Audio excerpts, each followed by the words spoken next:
Hai kawan-kawan, cuba teka Amin nak pergi mana hari ni? Ada, Amin nak pergi Daku PetSmart. Ada apa tu dekat Daku PetSmart? Daku PetSmart tengah celebrate diorang punya 4th anniversary. Ada banyak event menarik yang diorang sediakan. Event ni akan berlangsung setiap hujung minggu. Bermula dengan 3 hingga 4 Januari. Ada Food Fest event. 10 sampai 11 Januari ada Play Days event. Hujung minggu ni 17 hingga 18 Januari ada Care Days event, ada promosi shampoo. 24 hingga 25 Gear Update. Last kali 30 Januari sampai 1 Februari ialah mega finale.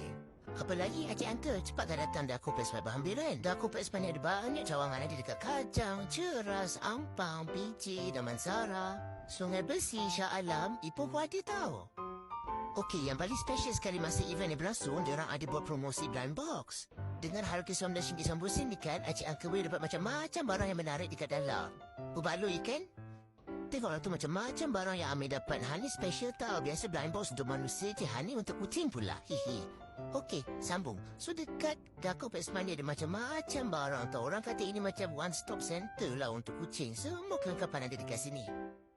Jom ramai-ramai kita pergi ke Daku PetSmart Berhampiran.